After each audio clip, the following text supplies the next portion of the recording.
We've towed this rig across deserts, down sketchy tracks, through howling winds, and now we're dishing out the real talk. Over the past 12 months, we've hauled our home on wheels down the East Coast, soaked up all the touristy goodness of New South Wales and Queensland, cruised through Victoria, then said see you to the bitumen and charged straight up the guts of Oz on the legendary Oodnadatta Track and the bins. From dusty outback roads to some of the most rugged terrain in the country, we pushed our setup all the way to the top end and absolutely fell in love with the Northern Territory. We hit spots most caravans wouldn't dream of, like Borroloola and deep into Arnhem Land, before tackling one of the toughest, most iconic tracks in the country, the infamous Gibb River Road. We then cruised WA's stunning coastline for months. Think turquoise bays, red cliffs, remote free camps.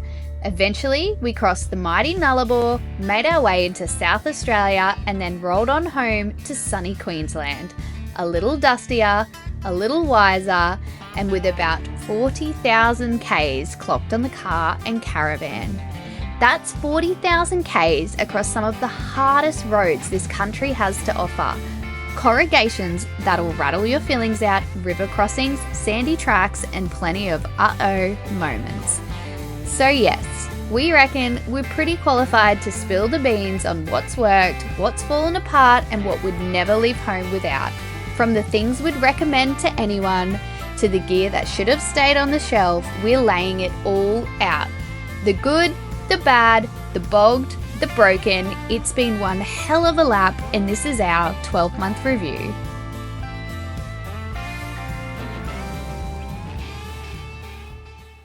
Alrighty guys, so here we are, parked up at what was once home. Doesn't feel like home anymore. But what we're going to do is take you guys through our setup, what's worked, what's broke, what we've loved, and what we don't love. So what would change? Yeah, what would change. We are going to take you through the car first, so I'll flick over to Lukey and he can take you through the car. Righto, the next gen Ranger. First of all, the car has done awesome, and pretty much the car as a whole hasn't really let us down at all. It's only the stuff that I've had changed that's pretty much broken. Okay, we're back home and it has been raining again. So I have washed the car, but yeah, it's not perfect again. So, you all know we got a next gen Ranger. We've put us through its paces. It's a testament to the gear that we have broken some of the biggest names gear. So it just shows how hard we've been on our products and poor Ranger, but it has done it. It's done it well. So stuff we've done, obviously upgrades, Hammer Tech ball bar, awesome, love it. Only thing I've done is here it's been rubbing. We've done some serious corrugation, so that is a little bit annoying, but other than that, it's held up very well. I love the lights as well. X-ray vision, they're awesome. They just shoot the clearest beam. I love it. The winch has pulled us out. We got bogged all the way to the chassis, pretty much in a hole, and it managed to pull us out with the van and a couple of maxis. But yeah, so VRS 12,000. Done the job, synthetic rope. Pretty much gets used to pull the tinny out, and us once so far. Safari snorkel. Clear view mirrors. They're good. I do wish they were electric. They're not. Pulling it out. Wheels. I've run Coopers for over 10 years, never had an issue, never had a flat, and I have changed them since we got back, but they've done 40,000 Ks of some really hard, and they were pretty much, got some mad chips out of them, got some stress fractures, but other than that, I only got one flat, and that was from a screw on a man-made object on the gear. Method race wheels, can't go wrong with them, no issues there at all. Camp King. Love the product.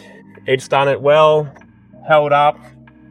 I love the access locks. I do wish they were central locking or whatever you want to call it, automatic, because my other canopy on the other ute's got it, and once you've had it, then it's like, But love the product. It's done well, easy access. I have done some modifications to that though, which you can sort of see in the back here. I'll open some of that up. Just because having a ute like this, having a tub topper, you struggle to get in the back. It's a pain. So we've put a divider through the middle, keeping the fridge separate. There's another box at the back I'll pull out in a minute. We've split the shelf because we've got all our dive gear, we get rods across there, all that sort of stuff sits up in here. Keeps everything off the fridge. I've got the motor for the tin, sits in here. So blade backwards, heads at the top here, and a big box with the rest of our gear, which is easy to be able to pull out from here. And this is just whatever ends up getting thrown in the ute. Water tanks. If you can see in the back, we've got two 45 litres hard bodies up the back. So they are obviously, and they're countersunk through the top tray here. They've got a strap around them for when they're full, so they're not getting any sort of sloshy movement. But they're also countersunk from the top, going down, back down through. Couple of fishing rods, couple of lights, water pump, fridge, couple of lights in here. Yeah. I've hooked two up, still haven't hooked the third one up. I've carried it the whole way around, but haven't needed it yet. When I need something, I'll fix it then.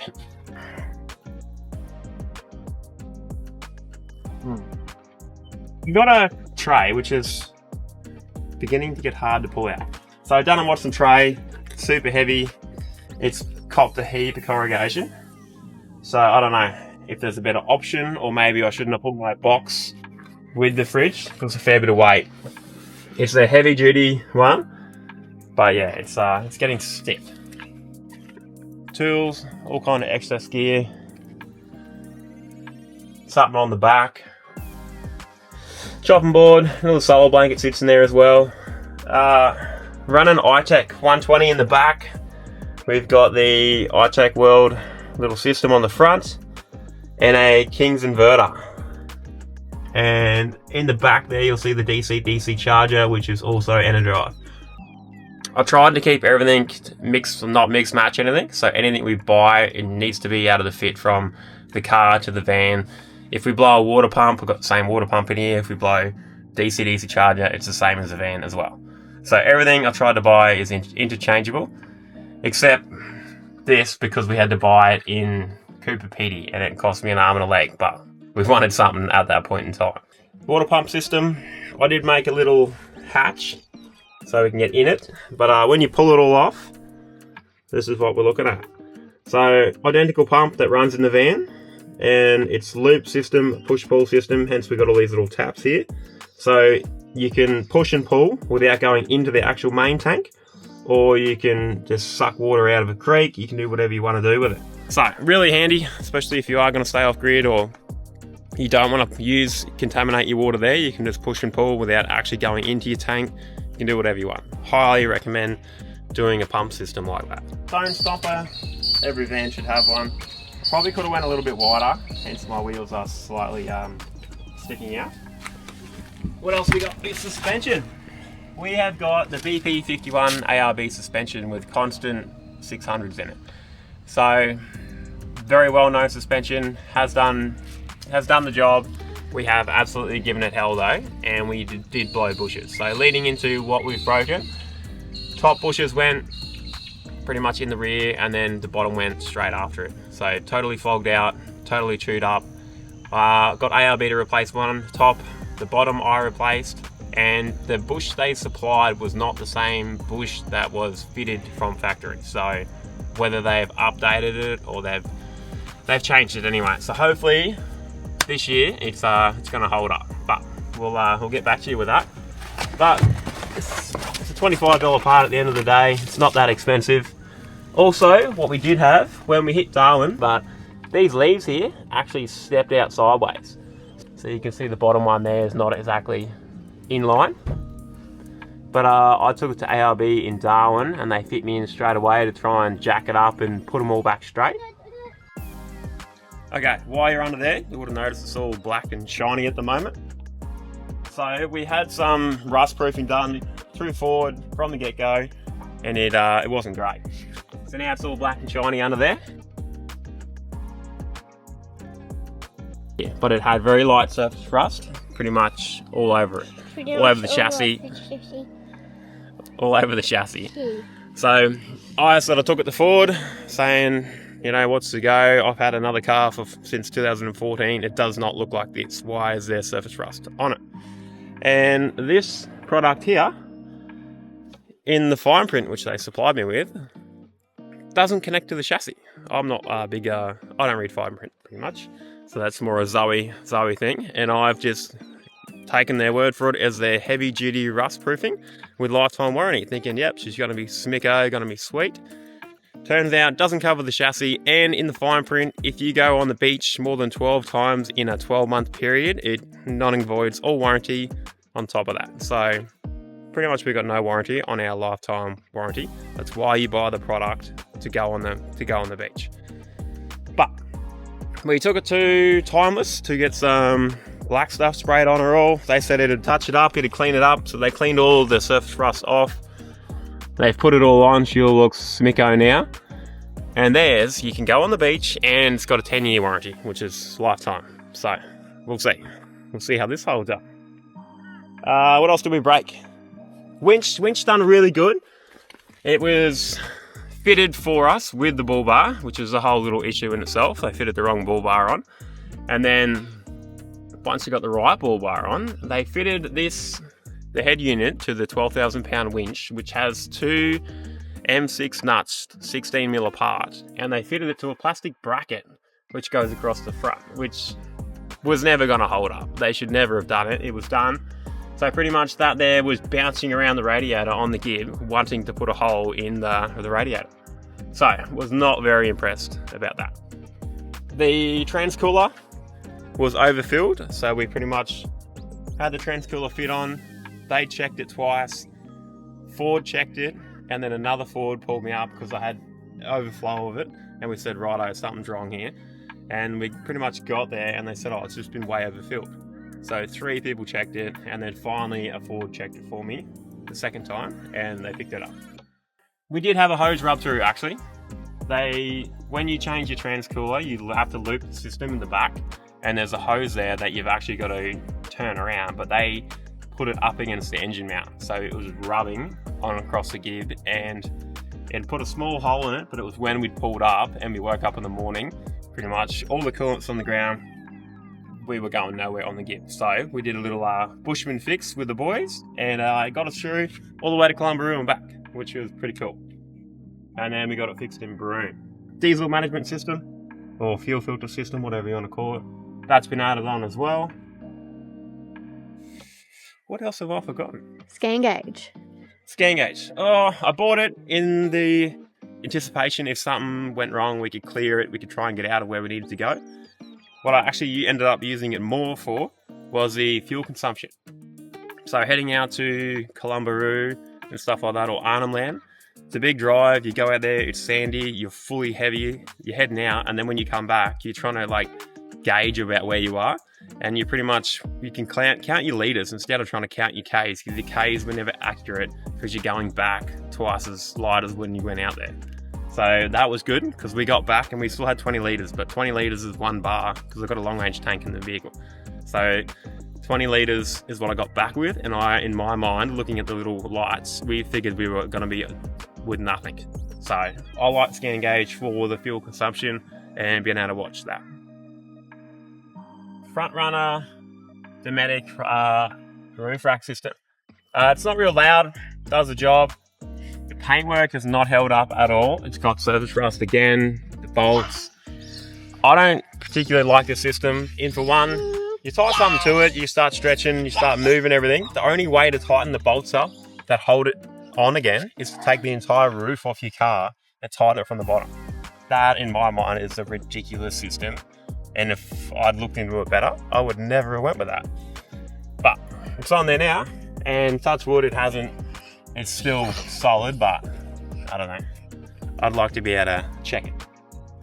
The 315 Cherokee has done the job, and it does sit really nicely on there. It's as tight as we could get it. It looks nice.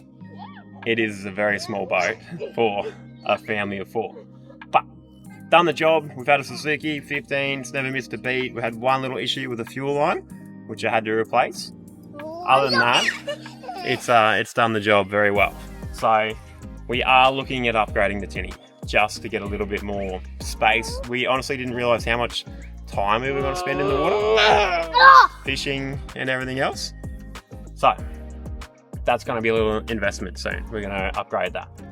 And we'll put a little snippet of us loading the tinny on and off the roof so you guys can see what that looks like. Yeah, because I've done it enough times in 1 year that now I think I don't need to do it anymore.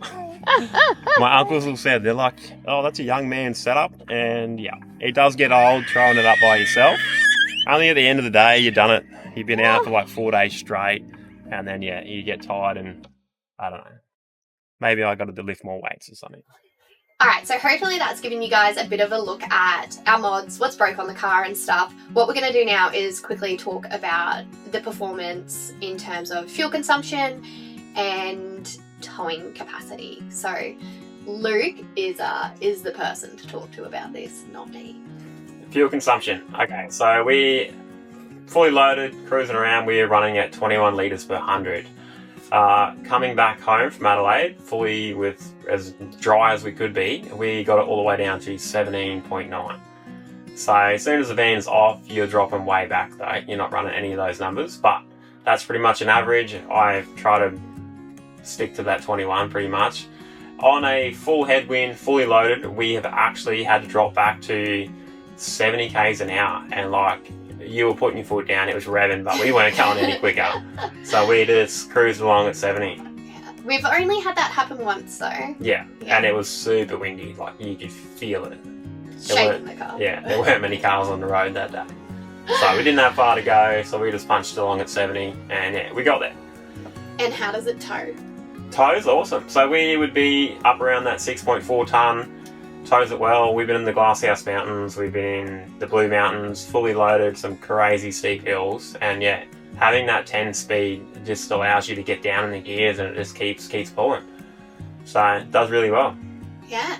Overall, the car has been fantastic. Does it? Yeah. I would like more bottom end grunt. So like when you get stuck in the sand and that and you want to sort of yank it out, it sort of doesn't really give you that because the car relies on momentum to use its gears, I reckon. So I would like a bit more bottom end grunt. So one thing everybody asks us about is the weights on our car. Like this is one of our most asked questions, what we've done suspension wise. Luke's already touched on that quickly, but we did do a GBM upgrade. GBM upgrade, it gives you a 2.1 on the rear axle and overall, so the car gets to do 3.650 pretty much. It doesn't change the overall, so we're still limited to that 6.4.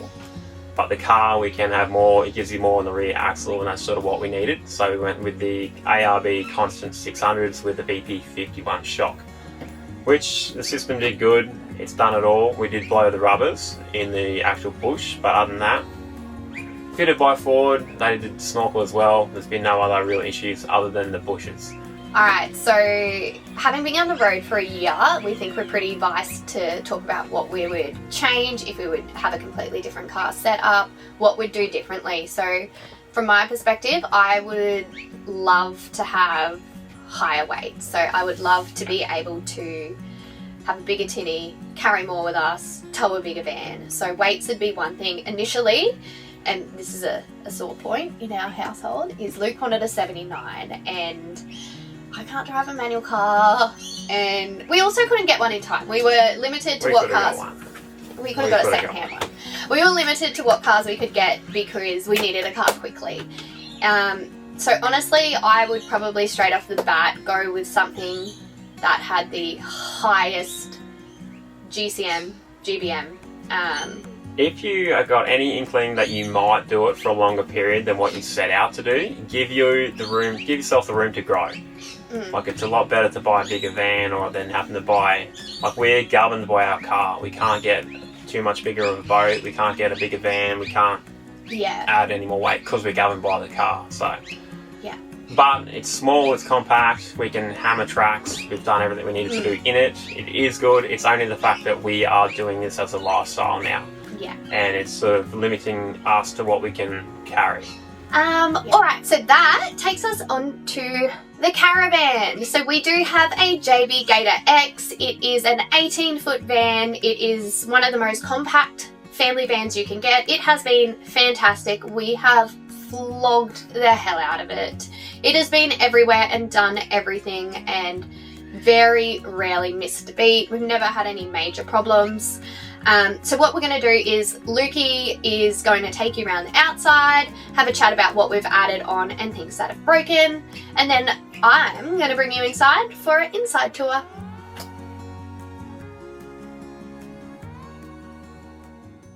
Okay, we have got the JB Gator, and it has done awesome. A couple little add-ons that we put on top of whatever it comes out with. Obviously the stone stomper, probably could have went a little bit further back with fitting it onto the bracket, but we went to there, sort of done the job. A bike rack, we had 3 bikes hanging off the front. We added another water tank in the back here, which is another 90 litres of actual drinking water, on top of the other 2 at the front. Drifter bag, it's done well. You can look at all the other fabrics around that have been ripping so far, and this is actually, yeah, holding up so far.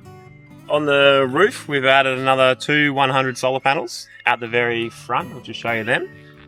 They are, yeah, awesome. We are going to get rid of the actual aerial up there as well, because we've not used it in the entire year. So hopefully get another panel there. Coming down to the suspension, we've got the Cruise Master ATX. I wouldn't go with anything else. And we've had people, like when we've crossed rivers, we've had 3 of our mates go through, we've gone through, and we've actually been pulled up and asked what kind of suspension we have, because it travels so nicely. Cruise Master have been absolutely amazing. Their products are good, but we have broken them. But you can see the abuse that they've copped underneath. Like all the guards have been pressed in with rocks. Paint has just been stripped off. They've been absolutely hammered. But we blew an airbag, which I'll throw a little link to, and we also have replaced a shock as well. But the Cruise Master are absolutely amazing to deal with. Pretty much one phone call or an email, and they were getting straight back to us going, where do you want it?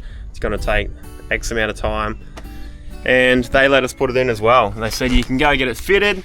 When I've done the airbag, and I said it's 3 bolts and a push-on fitting, can we fit it ourselves? They said if you're happy to, no worries. This fitting underneath was leaking, but we figured that out eventually and got it swapped out. And the shock, it was just had oil coming out of it, so they just sent us a brand new one, which you can tell that one there is a lot newer than this one.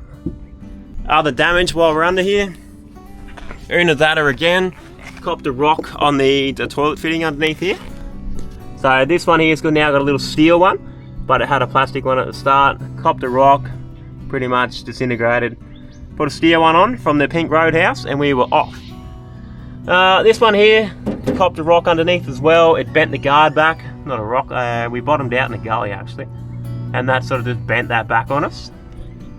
Wasn't too bad, but yeah, it's all just cosmetic, that stuff anyway.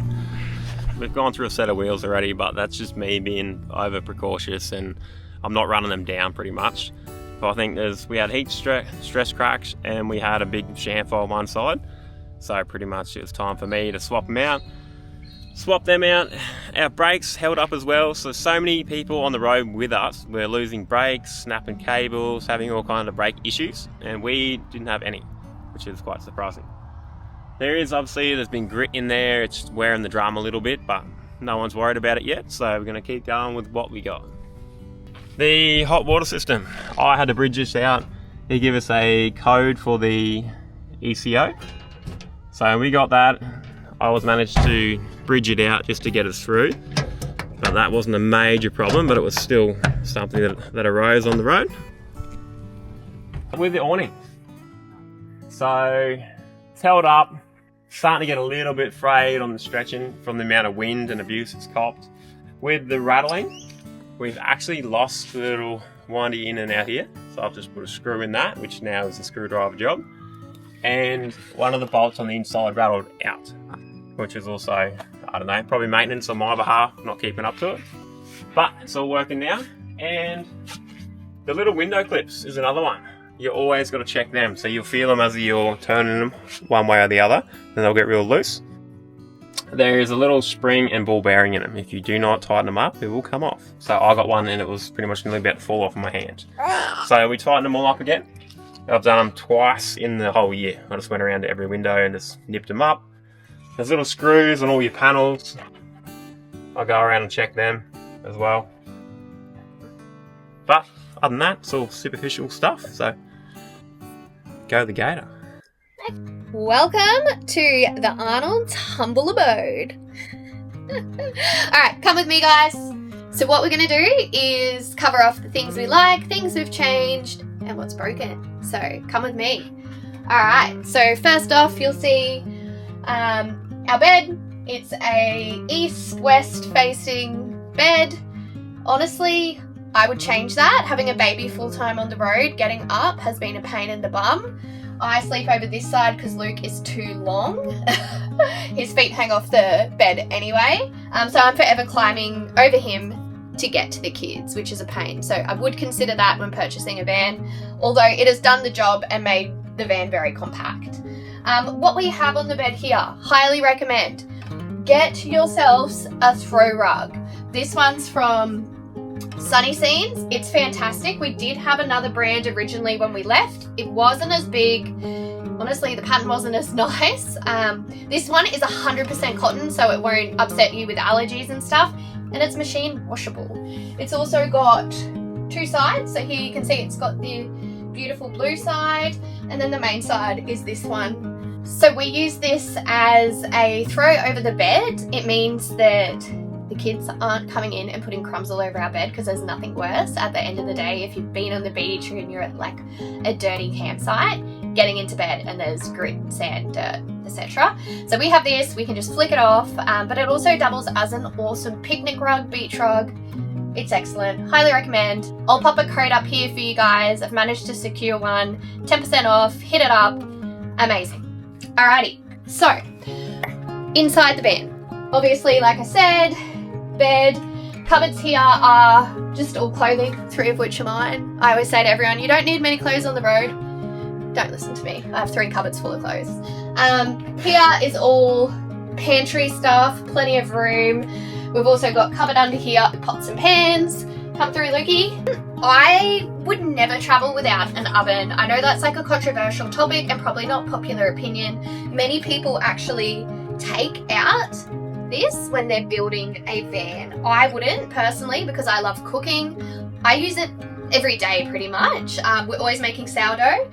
Little starters here. You might see bread on the road soon. But yeah, we also use the Weber, but I wouldn't delete the oven.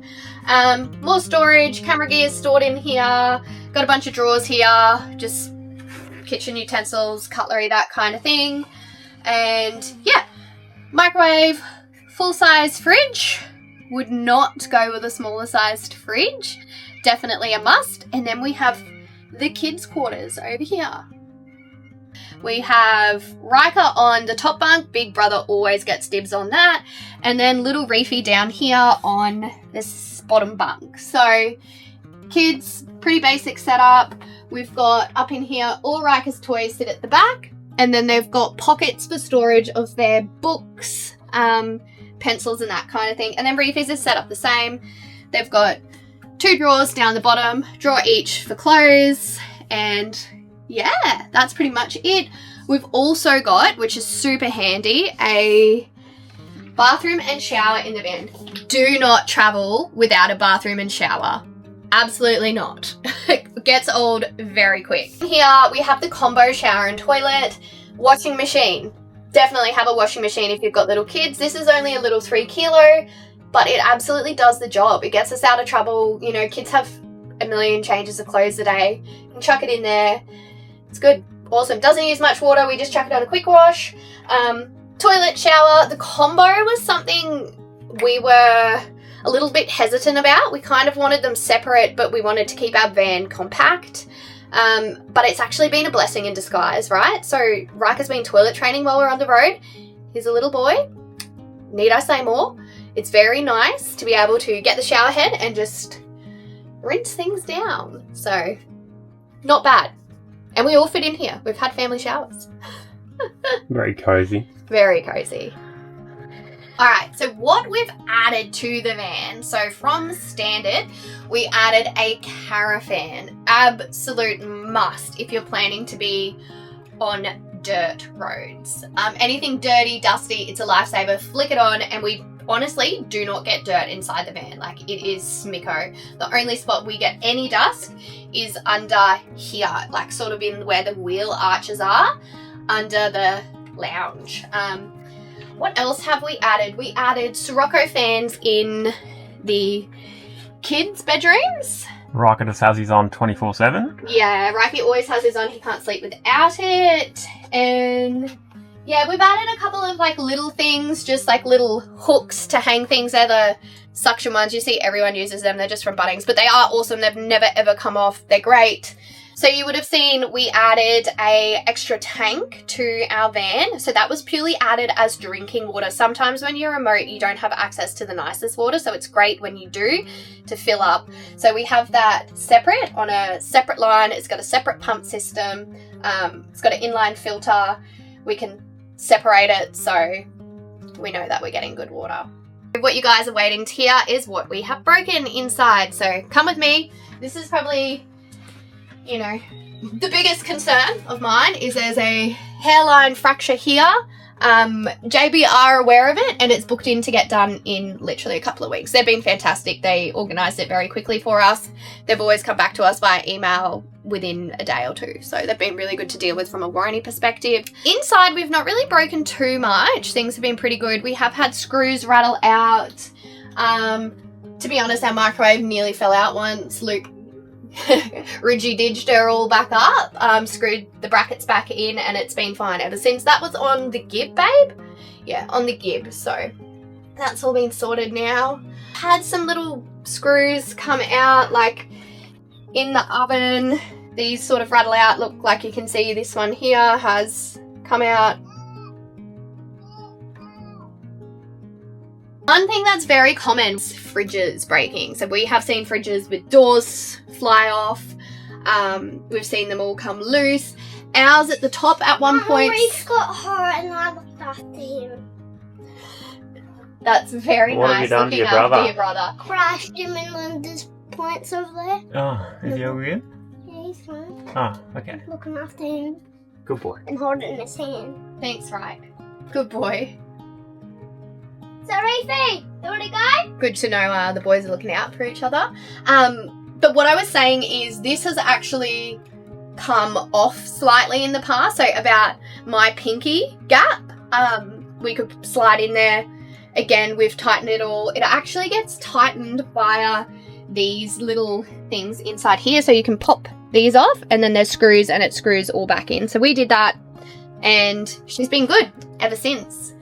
But highly recommend checking that because we have seen a number of people come undone with that. Microwave, the two brackets on the side. So you undo these ones. There's two on the side. They are pot riveted. They snapped off both this side. And there's a little bracket in the back, which I altered the bracket to make it a bit sturdier. And there's some stronger screws on this side now. Yeah, we added another 200 lithium battery. Also on top of that, an MPT system. So charging while we're driving. We've shown you all that. Just looking at the gear, and like we've got some of the best suspension in the caravan and the car on the market. That goes to show you how rough we've been on our gear. Like we have absolutely given it hell. We tried to stay on the dirt for as much as we could through the Oodnadatta Track to stay off the bitumen, and we did like 5,000 Ks without even getting back onto the actual bitumen. Yeah. And yeah, it's done it. We've given it hell, it's done it. So yes, we've had a few things go wrong in our car, in our van, but we have absolutely given them a good test. And we've been lucky in terms of like we've not had anything major go wrong in either of them, and we have seen situations on the road where people have, you know, not been able to stay in their van. They've had to get their cars towed out of places. Like that stuff does happen and you need to be prepared for it. But having reliable gear and investing in gear that is reliable, I think in our instance has paid off. Yeah. And having good suspension. Like we've seen fridge doors come off, pneumonia pipes crack, brakes disintegrate in tyres. We've seen it all. And for what we've done, and we've been travelling with people, I think our gear has fared probably the best, I think. Yeah, I think that's fair to say. So you guys have obviously seen the inside of the van, what we've changed, what's broken and stuff. Overall, we love it. I'd buy it again. I'd tell our parents to go get a JB. It is a great van. I would love more space now that we've decided not to do it for a 12-month period and it's now a lifestyle. I would definitely like a bigger van. But like Lukey said, at this stage, we're a bit governed by our weights and we're going to stick with this van. It's done everything. And we do love it. We do love it. It's our home. I feel like we've got to finish the whole lap in a van, just one van. Yes, Still Luke got the is Cape to adamant go. that we've got to finish the entire lap. We've got to go up to the Cape. So stay tuned. We're heading that way soon. Very excited, guys. Very excited. Bucket list place for us. But yeah, so we have to do the whole lap in the van to say it's done the whole lap. Alright, so what we would change, or what we're going to change for this next leg of our trip. Yeah. We've taken the bikes off, so we're removing the bikes, potentially remove the bike rack, and we are going to take Riker's bike. We're getting rid of the bikes, and we're going to try and turn that bit of weight into a little bit bigger tinny, because that's another thing. Get a tinny, if you're going to use it as much as what we did, a little bit bigger tinny would be nicer. Yeah, get the biggest tinny you can carry with you. Do not travel Australia without a boat. Do not do it. That is if you take one thing away from this, it's that. If you were traveling Australia, you need a boat. So just quickly, we do get asked all the time, and it was one of the questions you guys asked, if there's anything we would have and recommend while traveling with such little kids. As most of you guys know, we left, Reefy was like 9 weeks old, so he was pretty young. Reiki was 3, so 2 little ones. Traveling with the kids, what I would highly recommend is having a toilet and shower inside, a washing machine, I've already touched on that. Have a rug on your bed or you will get stuff everywhere. We often also have towels sitting on the couch because they get food everywhere. Eat outside as much as you can. We have a little picnic table set up for the kids. I'll pop up a photo here so you guys can see it. They are fantastic, better than kids' camp chairs. Highly recommend. If you're at a campfire, the kids always end up sitting on you anyway or running around with a bunch of other kids, so I wouldn't waste money on kids' camp chairs. What else makes life easier with the kids? Yeah, just keeping the grit and that, because they run in and out. Get a toy box, get their toys, get them outside. Yeah. Like, they come in sometimes when they want to play, but if their toys are outside, they can run around, they can do what they want. And one thing we do get asked about is how we went with Reefy when he was really little and sleeping. So we had him in the bottom bunk with a bed rail. It has always been fine. It's only now he's that little bit older that he can climb out. But it's been fine. We never had a bassinet. We never slept him right next to the bed. Like, you're in such a small space. It doesn't matter. Quickly going to cover off our best and worst decisions. Best decision, taking your tinny. We've already said that. And being fully self-contained. I would definitely have a caravan travelling Australia as a family. Maybe if we were just a couple, we could run a rooftopper with a decked out canopy or something and a big ass boat. But with the kidlings, definitely a caravan. Biggest waste of money for us, we were just talking about that, is the rust proofing Me not reading on the car. Me not reading the fine print and that rust proofing. Who even makes rust proofing that doesn't do a chassis and doesn't cover you on the beach? It's put it in the bin, pretty much. And another one was best destinations and places we wouldn't bother returning to. For me, we've said it a million times, the Territory is amazing. Northern WA is amazing. We loved Arnhem Land, Borroloola in particular. Yeah, I personally don't froth the bottom end of the East Coast. I love Wilson's Prom. Jarvis Bay region's lovely, but otherwise sort of that northern New South. Bremer Bay was nice. Yeah, there are nice spots. Oh, Bremer Bay's not. That's a completely different location. Oh, just a general bottom end. Bottom end isn't like beautiful beaches, some of the prettiest beaches in the country, but it's cold. It's not our jam. So Yeah. we're top end people. We're always going to tell you to go to the top end. Really, we don't have any place that we would be like, oh, I never want to go back. Yeah. We've not had that experience at all. Next is money and maintenance. So everyone wants to know rough costs for being on the road. Lots. Look, being completely transparent, what our year probably cost us about 100k on the road. But you set out and you don't want to miss anything. You don't know if you're Yeah. ever going to be back in this one spot, and you want to be close enough where you can get as much in as possible for that small duration of time you're there. Yeah. So we were, running around like crazy on our first year. This time we're going to travel a little bit different. sort of, free camp a bit more and just slow down, because you burn a lot of fuel and better time and money going from spot to spot. So, yeah. But we'll keep you guys updated. We're transparent with everything we do, so we'll continue to put out little snippets in terms of our budget and fuel costs and that kind of thing on Instagram. So if you're not already following us on Instagram, head on over to Insta, give us a follow. Handles up there. You'll get to see more behind the scenes stuff. We often post on there like what questions you guys have and have a pretty cool community going over there. So hit that up. We've had no major costs on the road, nothing sort of broken the bank. Some of our major costs were home costs associated with our houses. But no, nothing major. No major. Just maintenance things like tyres, that kind of thing. So the wrap, we have loved our gear. It has served the test of time. It's been flogged and it's come out pretty good. It's pretty good, really. We've had friends recently be like, I can't believe it looks as good as it does. Yeah. From the roads to the grommets that are inside are running around, like biting the caravan pretty much. And I will say one thing, amongst our friends, Luke is known to be very rough on gear. So the fact it's not broken, it's still here and we're taking it again is a testament to it is fantastic gear. We would tell people a Range is great and we would tell people a JB Gator X is fantastic. So you buy it for a reason. Buy it to use it. So use it to its full potential. All right. If you guys have any questions, pop them in the comments below. If it's about our setup, if you're thinking about hitting the road with your family and want some advice, let us know.